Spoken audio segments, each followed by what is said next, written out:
그 세계적인 부자인 빌 게이츠나 워렌 버핏이 사람들로부터 긍정적인 평가를 받는 이유는 그 사람들이 이룬 업적 때문만은 아닙니다. 실제로 그 삶에서 좋은 영향력을 발휘하고 있기 때문에 사람들로부터 존경을 받는데요.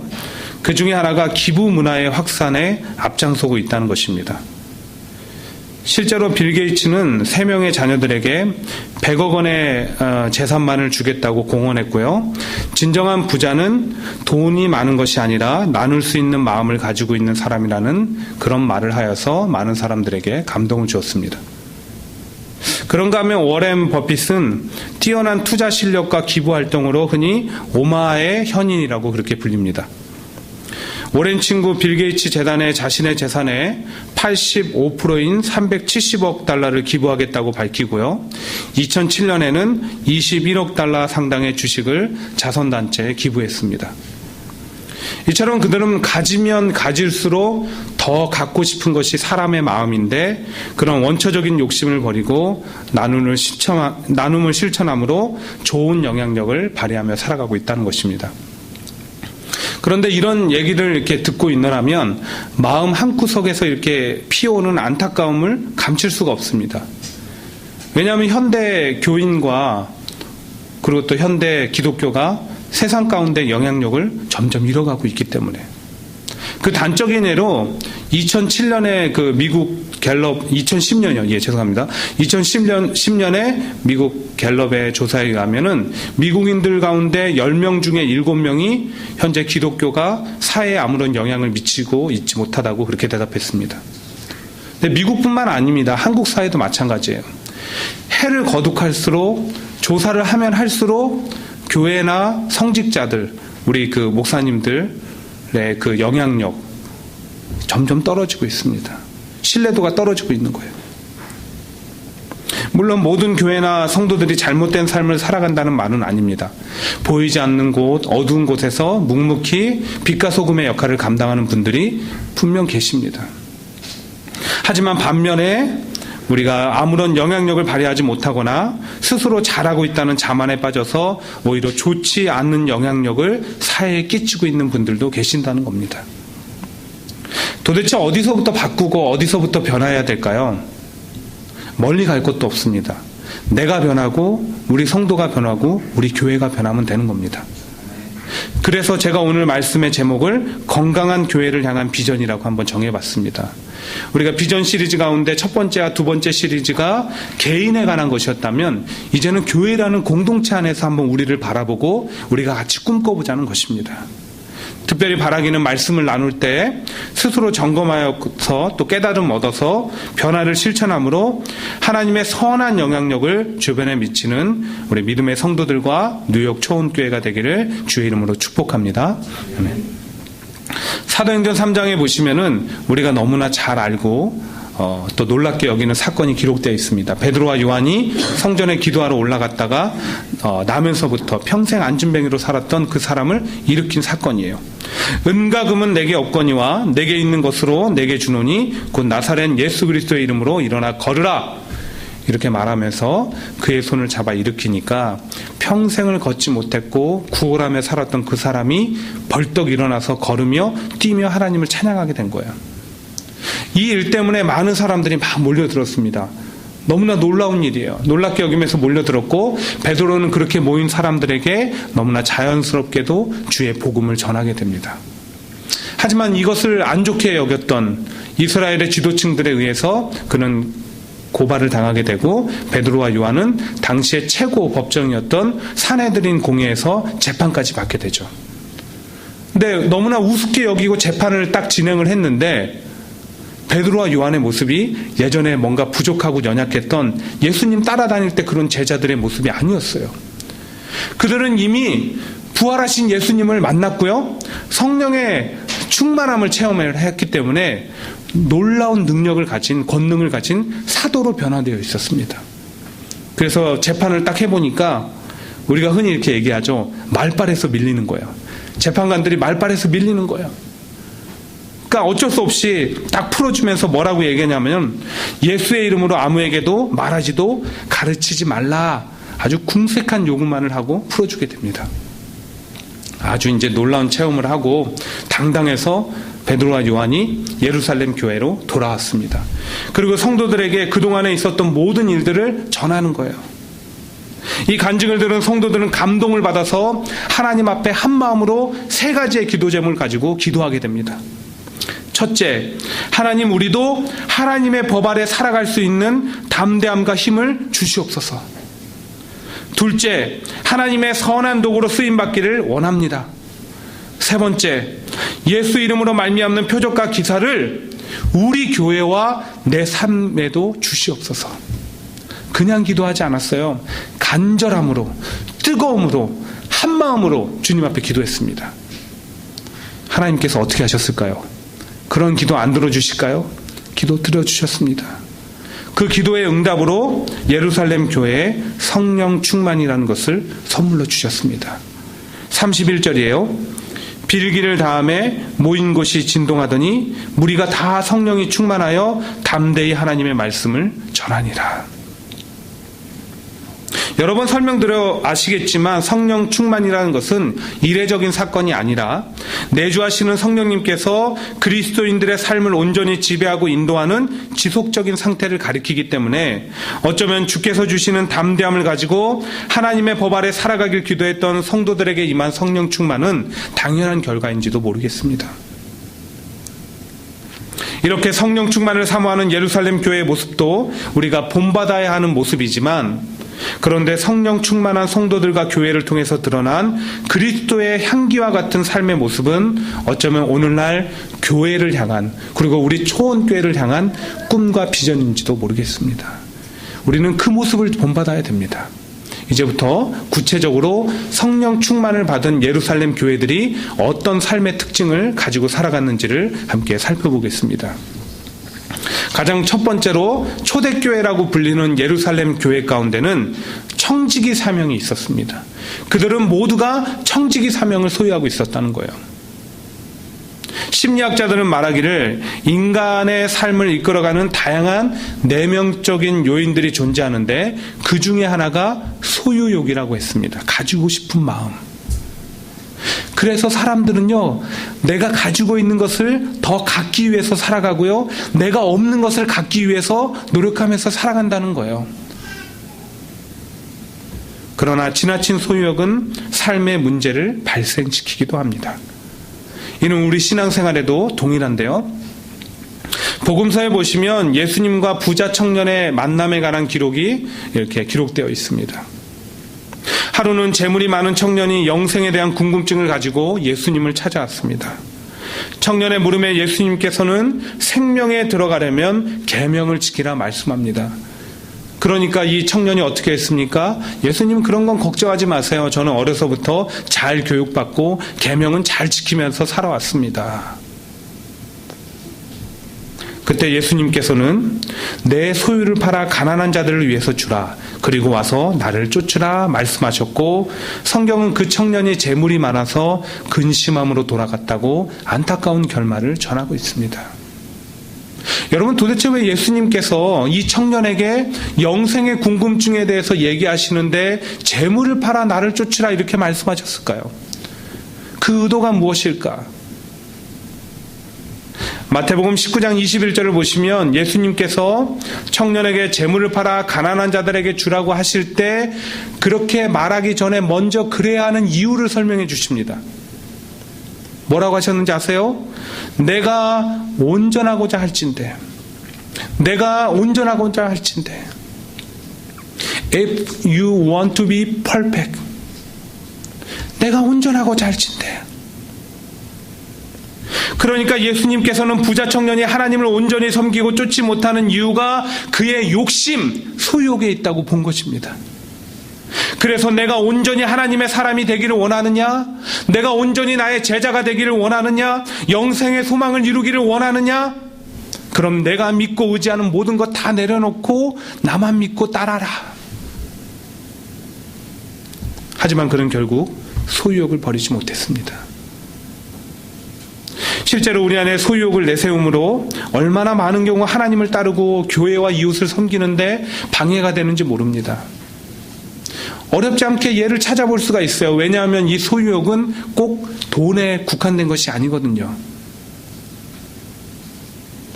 직분의 소유욕 때문에 남들보다 빨리 직분 얻어서 장로 되고 싶어서, 권사 되고 싶어서, 목사 되고 싶어서 막 그렇게 난리를 치는데, 교회에 부르심이 있거나 하나님 섬기는 일이 있으면 나는 겸손함으로 뒤에 서겠습니다, 이렇게 얘기합니다.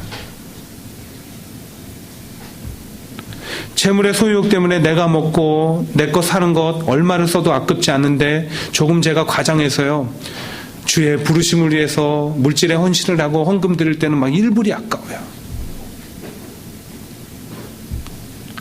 또 나이와 성별의 소유욕을 자랑합니다. 저런 건 젊은 사람이 해야지, 저런 건 어른들이 해줘야지, 저런 것들은 남자가 해줘야지, 저런 거는 여자 자매들이 해줘야지, 저런 거는 어린 것들이 해줘야지, 저런 거는 목사님이 해야 돼. 교회 봉사도 하나님께 순종함으로 하는 것이 아니라 그것이 내 것처럼 여겨서요, 했다 안 했다 합니다. 일주일 동안 많은 시간 내 마음대로 쓰고 교회에서 드리는 시간 몇 시간에 불과한데 왠지 그 시간이 막 너무 아까워요. 이에도 우리 안에 잠재된 소유욕이 얼마나 하나님과 그분의 말씀대로 살아가는데 방해가 되는지 모릅니다. 그 출발이 어디에 있습니까? 다 모든 것이 내 것이라고 생각하는 욕심. 여러분 한번 스스로 점검해 보세요. 내 삶 가운데 신앙생활 할 때 방해가 되는 것이 어디서 출발되는지, 내 안에 있는 욕심들, 내 것이라고 생각하는 생각들. 그러나 초대교회인 예루살렘 교회와 성도들은 달랐습니다. 너무도 달랐어요. 우리 함께 32절을 좀 같이 읽어봅시다. 32절 말씀입니다. 자, 시작. 믿는 무리가 한 마음과 한 뜻이 되어 모든 물건을 서로 통용하고 자기 재물을 조금이라도 자기 것이라 하는 이가 하나도 없더라. 여기서 우리가 분명히 기억해야 할 것은, 성령 충만한 성도들은 자기 재물을 조금이라도 자기 것이라 하는 이가 하나도 없었다는 겁니다. 즉 그들은 예수님을 따를 때 그 어떤 소유욕도 앞세우지도 자랑하지도 않았습니다. 저는 이것을 청지기 정신 혹은 청지기 사명이라고 그렇게 말하고 싶습니다. 여러분, 청지기라는 것이 무엇을 하는 사람입니까? 청지기, 스튜어드, 주인의 재산을 맡아서 주인의 지식대로 관리하고 보관하는 그런 사람입니다. 그러니까 지금 예루살렘 교회 성도들이 자기의 것을 제 것이라고 주장하지 않는 그 이유는 그들 안에 자신들의 삶에 주어진 모든 것들이 하나님께서 맡겨주신 것에 불과하다는 청지기 정신과 사명이 있었기 때문입니다. 특별히 32절을 주석가인 랄프 얼리라는 사람은 이렇게 해석하더라고요. 이것은 모든 사람이 자기의 재산을 당장에 팔아 그 대금을 전부 공동 금고에다가 넣는 그 말이 아니다. 그보다 오히려 모든 신자는 교회에서 필요하게 될 때에는 어떻게 해서라도 쓰일 수 있도록 신탁품으로 자기 재산을 보유하고 있었던 것이다. 이것이 참된 그리스도인의 청지기 직분이다. 당장 여러분 재산 다 쏟아 부으라는 게 아니라 하나님이 맡겨주셨기 때문에 언제든지 주께서 쓰시고자 하면 내가 관리인이기 때문에 주님 그래요 여기 있습니다 할 자세가 있다는 거예요.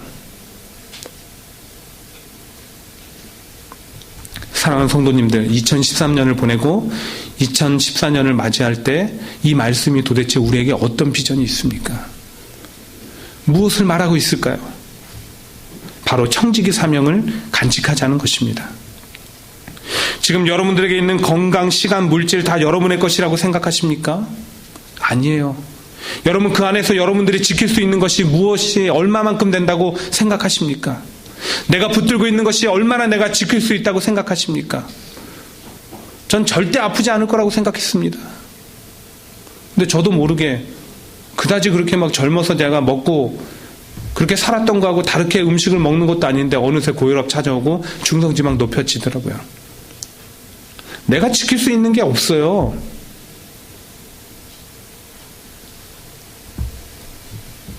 하나님께서는 모든 것을 당신의 일을 위해 사용하라고 우리에게 잠시 맡겨주신 겁니다. 때로는 생명까지도요. 특별히 베드로전서 4장 10절은 각각 은사를 받은 대로 하나님의 각양 은혜를 맡은 선한 청지기 같이 서로 봉사하라라고 성도들을 권면합니다. 그러므로 우리는 이 청지기 사명을 가지고 우리가 건강함으로, 여유로움으로, 넉넉함으로 하는 것이 아니라 주인 되시는 하나님의 부르심이 있을 때마다 그분의 일과 교회와 이웃을 위해 내 시간과 삶과 물질을 드릴 수 있어야 합니다. 바라기는 이러한 삶의 모습으로 우리는 하나님께 쓰임받고 교회는 성장하는 축복을 누리게 되기를 주의 이름으로 소망합니다. 그런데 우리가 항상 무슨 말씀을 듣든지 그 순간만큼은 이렇게 아멘으로 화답하는데 그와 더불어 항상 떠나지 않는 삶에 물음이 있습니다. 솔직히 한 번, 두 번은 말씀을 듣고 실천하겠는데 어떻게 하면 우리는 위대한 신앙의 위인들처럼 성경의 인물들처럼 날마다 주님의 붙으심 가운데 살아갈 수 있을까? 만약 오늘 말씀을 들으시면서 동일한 의문이 찾아온다면 그 해답을 한번 33절에서 찾아보십시오. 여러분 한번 잘 들어보세요. 33절입니다. 사도들이 큰 권능으로 주 예수의 부활을 증언하니 무리가 큰 은혜를 받아. 말씀이 밝혀주듯이 사도들은요, 언제든 기회만 되면 예수님의 죽으심과 부활하심을 성도들에게 전했다는 겁니다. 나가서 막 전한 거예요. 어디든지. 그리고 말씀을 들은 그들은 큰 은혜를 받게 되는데 그 은혜가 무엇이냐면 예수님의 부활이 주는 요한복음 14장 18절부터 19절의 은혜입니다. 내가 너희를 고아와 같이 버려두지 아니하고 너희에게로 오리라. 조금 있으면 세상은 다시 나를 보지 못할 터이로되 너희는 나를 보리니 이는 내가 살았고 너희도 살겠습니다. 그렇습니다. 여기서 성도들이 받은 큰 은혜라는 것은요, 이 땅에 소망을 두지 않는 거예요. 하늘에 소망을 두고 살아가는 겁니다. 그럼 앞서 드렸던 질문, 성도들이 자기 소유를 자랑하지 않고 청지기 사명을 가지고 날마다 살아갈 수 있는 그 비결이 어디 있습니까? 바로 우리가 하늘나라를 소망하며 살아갈 때, 저 영원한 집 하늘나라를 소망하며 살아갈 때, 그리고 이것은 성령 충만한 예루살렘 교회의 두 번째 특징이었습니다. 1차 세계대전이 발발한 지 약 2년 후인 1916년 어느 날, 한 중년의 아버지는 군대 소집 영장을 받고 불란서 전선으로 향하는 아들을 배웅하기 위해서 항구로 나갔습니다. 간단한 행사를 마치고 아들과 이별의 시간이 되었습니다. 배를 타기 전 아들은 쏟아지는 눈물을 흘리며 다음과 같이 마지막 인사를 아버지에게 남겼습니다. 이렇게 떠나면 다시 집으로 돌아오지 못할 수도 있겠죠. 하지만 아버지, 제가 만약 돌아오지 못하더라도 너무 슬퍼하지 마십시오. 저는 아버지를 저 영원한 집 천국에서 만나게 될 것을 믿기 때문입니다. 그렇게 애써 흐르는 눈물을 감추며 아들을 떠나보내고 집으로 돌아온 아버지, 이 안에서 막 넘쳐오르는 슬픔을 감출 수 없어 하나님 앞에 기도합니다. 그래도 죽음의 전선으로 나가는 아들이 하나님만을 바라보면서 그렇게 나가는 그 믿음을 보면서 아들을 위해서 기도합니다. 그 기도 가운데 하나님이 감동을 주시고 그 감동에 따라서 가사를 쓰고 곡을 썼습니다.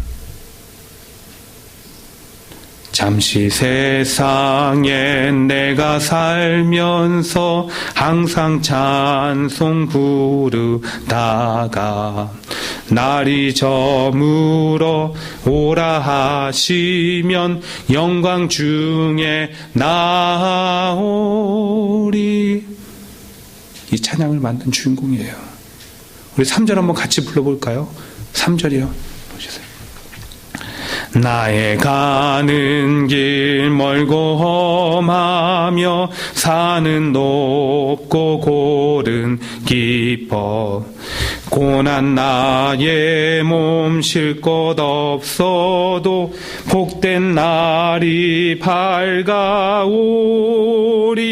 열린 천국문 내가 들어가 세상 짐을 내려놓고 빛난 면류관 받아 쓰고서 주와 함께 길이 살리.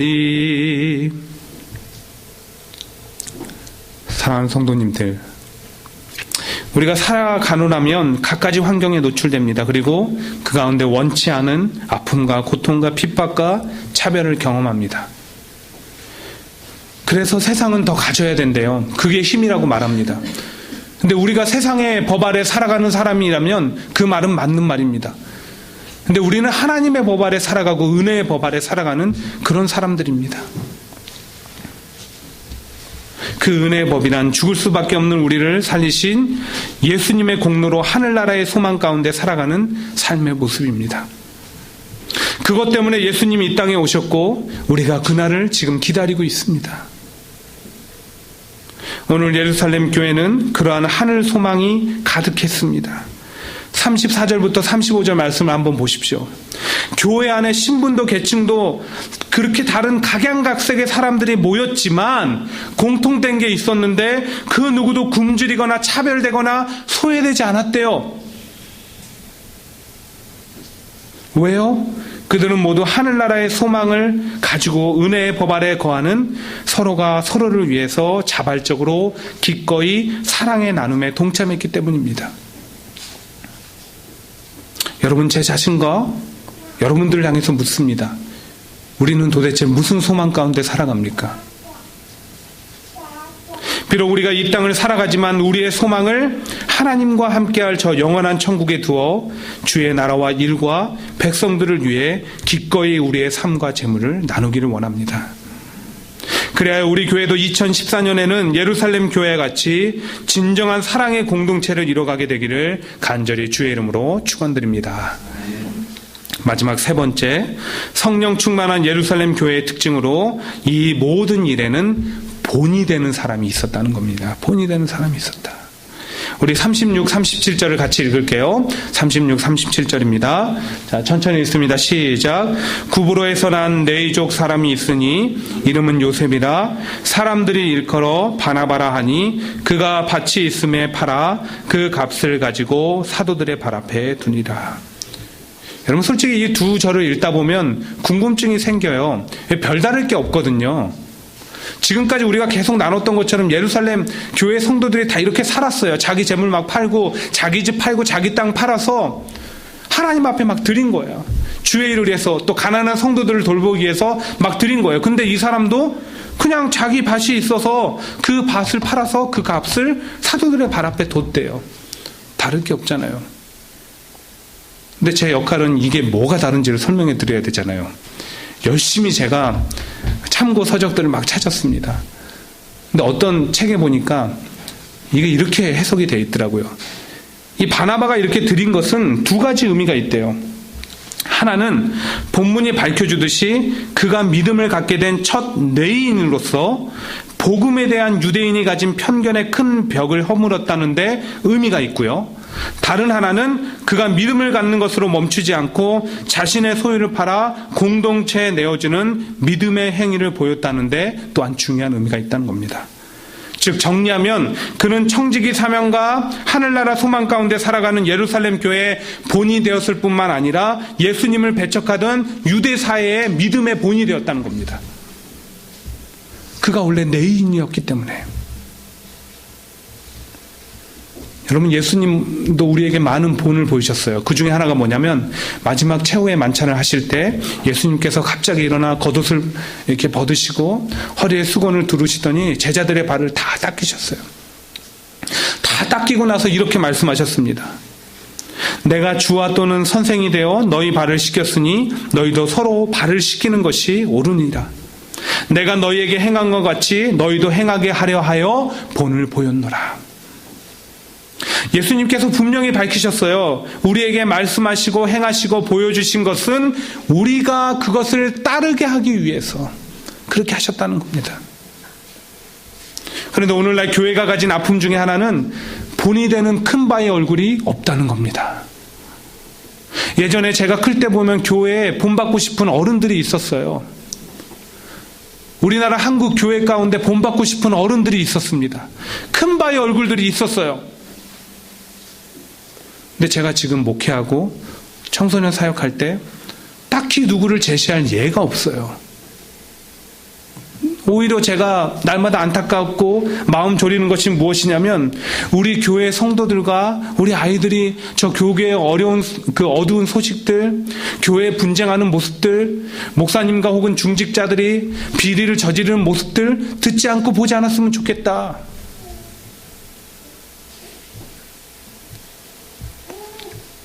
하지만 오늘 말씀을 통해 꿈과 소망을 다시 가져봅니다.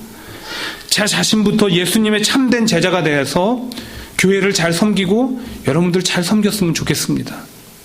정말 여러분들이 저를 본받게 하고 싶을 만큼 제 자신도 여러분들 앞에서 바울처럼 나를 본받으라고 말하고 싶을 만큼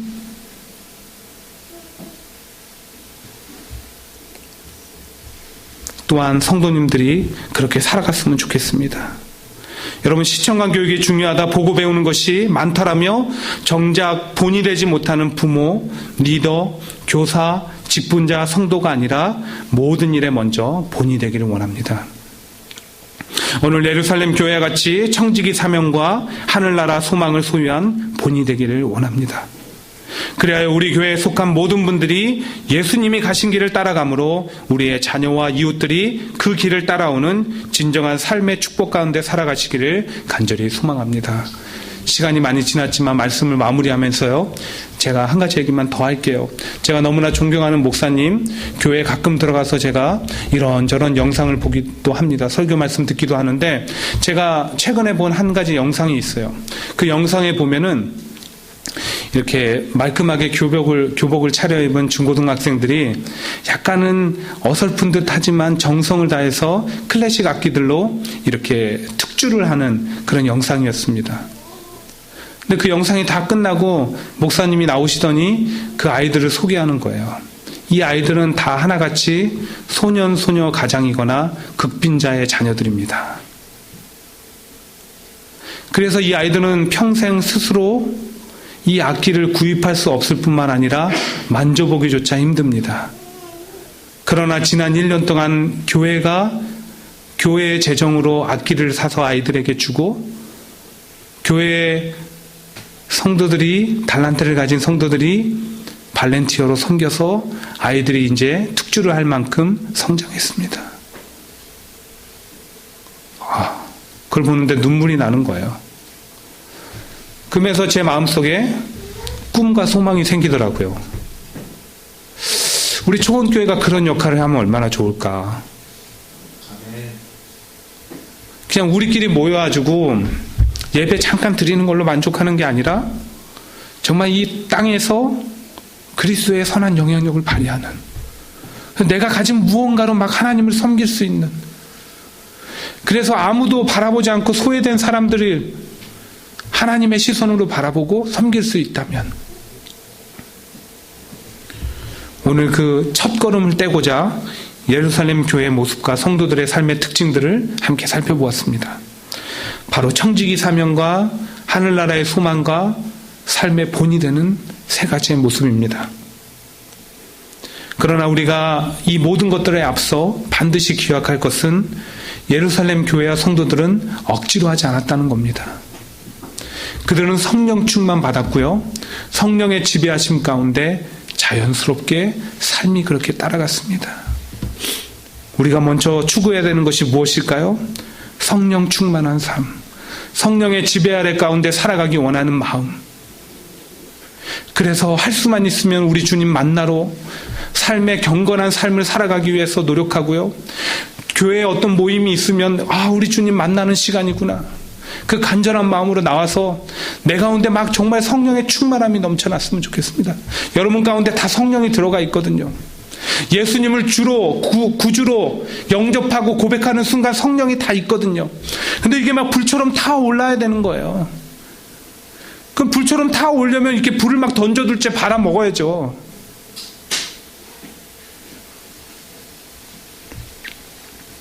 우리 모두 2014년에는 그런 성령 충만을 더 사모합시다. 그래서 하나님께로 더 가까이 나아갑시다.